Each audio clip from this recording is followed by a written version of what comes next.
My name is Elena Voss. I am 29 years old. 5 years ago, at the annual Voss Capital Gala in New York, my father stood on stage in front of 400 of America's wealthiest people and said words that still echo in my mind. Blood is blood. Legacy matters more than anything else. That's why the next CEO of Voss Capital will be my nephew, Grayson. Grayson stood up with a smug grin and waved at the crowd like he had just won an award. He didn't thank the team. He didn't mention the $187 million I had saved the company that year.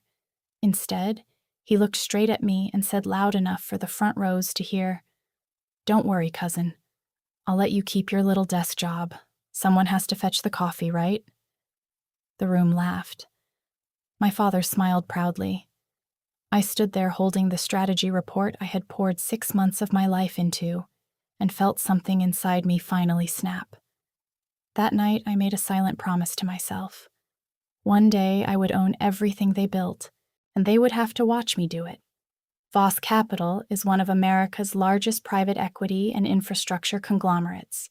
My grandfather founded it. My father expanded it into a multi-billion-dollar empire. I joined at 22 as an intern. By 24, I was heading digital transformation. By 27, I was vice president of strategy, the youngest executive in company history. I modernized systems no one else could touch. I closed deals my father and uncles failed at. I turned dying divisions into profit machines. But none of it mattered, because I wasn't real blood.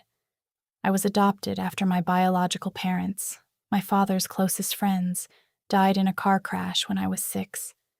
My father took me in, but he never let me forget that I was not born a Voss. Grayson, on the other hand, was the golden boy, son of my father's younger brother. He had the name, the face, and the entitlement. While I worked 80-hour weeks, Grayson was busy crashing Ferraris in the Hamptons and calling himself a visionary. The final betrayal happened in the boardroom. My father looked at the entire board and announced that Grayson would be the next CEO and that I would continue as vice president, reporting directly to him. I asked only one question. On what performance metrics was this decision made? My father smiled coldly and said, "Family comes first, Elena. Always." That was the day I stopped being their daughter. I became their future owner. I didn't quit. I didn't scream. I didn't cry. Instead, I planned. For the next 18 months, I worked harder than ever, but this time, everything I did had a second purpose. I quietly registered my own company, Voss Nova, under multiple holding layers no one could trace. I poached 3 of our best engineers with real equity offers. I approached our top clients privately and showed them a better, faster, cheaper solution using the exact technology I had created for Voss Capital. While Grayson was throwing launch parties and calling himself a visionary, I was executing in silence. Then, the perfect storm hit. A major regulatory change hit the infrastructure sector. Voss Capital was completely unprepared. Grayson made reckless decisions that cost the company hundreds of millions. When the stock dropped 34% in 6 weeks and creditors started circling, the board panicked. My father called me at 3 a.m. "Elena, we need you back immediately. We'll give you whatever title you want." I replied calmly, "I don't work for Voss Capital anymore." He laughed nervously. "What are you talking about?" I sent him one link. It was the announcement that Voss Nova had just signed exclusive contracts with 3 of Voss Capital's biggest clients, worth $1.2 billion. We were using the exact systems I had built while they paid me a vice president's salary.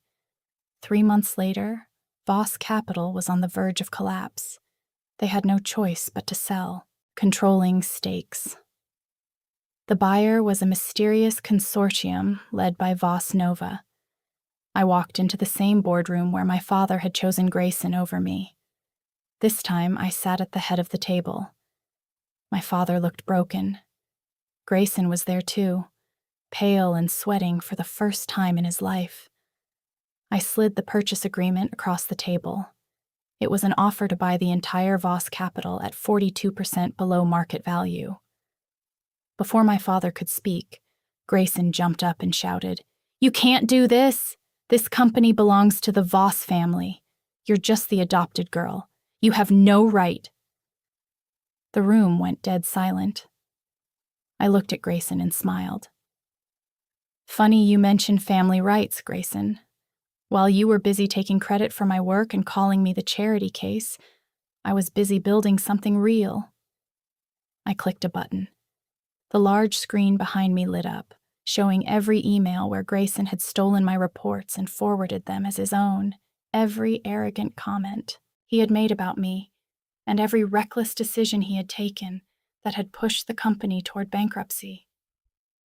Then I looked at my father and said quietly, "And you chose him over me. Not because he was better, but because he carried your last name." The door opened.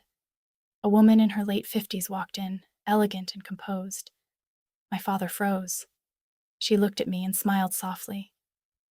"Hello, Elena. I'm sorry it took me so long." She turned to my father. "Richard, you told everyone Elena was adopted. You never told her the truth.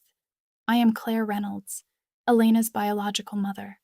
I didn't die in that car crash. You paid me to disappear and never contact her. You wanted a perfect Voss heir without any complications from her real family." She looked back at me, eyes filled with regret. "I was young and broke. I believed him when he said it was best for you. But I never stopped watching from afar. I know what you've built, Elena. I'm so proud of you." The entire board stared at my father in disbelief. I sat there, completely still, processing the bombshell. Then I looked at my father and said, "So all these years you didn't just choose blood over talent. You stole me from my real mother and still treated me like I was never enough." I stood up. "Mr. Voss, the deal is simple. You sign or the company goes bankrupt tomorrow. But there's one new condition." I slid an extra document across the table. It was a public apology letter addressed to me and my biological mother that both my father and Grayson would have to read at the next shareholder meeting and publish in every major business newspaper. My father stared at the paper like it was poison. Grayson looked like he wanted to disappear. Then my father signed. Grayson signed with shaking hands.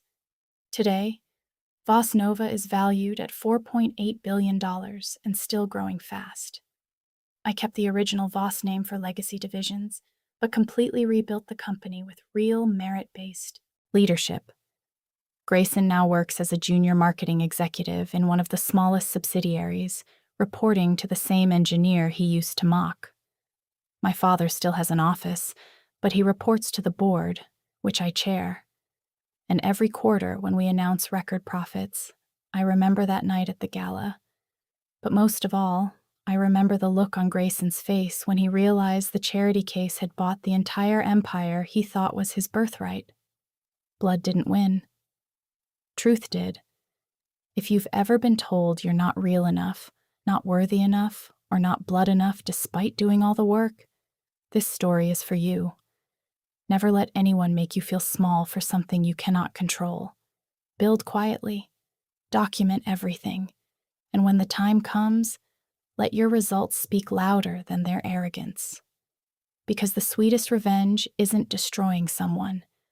It's forcing them to watch you own what they thought belonged to them. If this story moved you, tell me in the comments. Have you ever been overlooked or undervalued by the people who were supposed to love you most? Like if you believe truth and talent should matter more than bloodlines. Subscribe for more real stories of betrayal, comeback, and quiet strength. Take care of yourselves.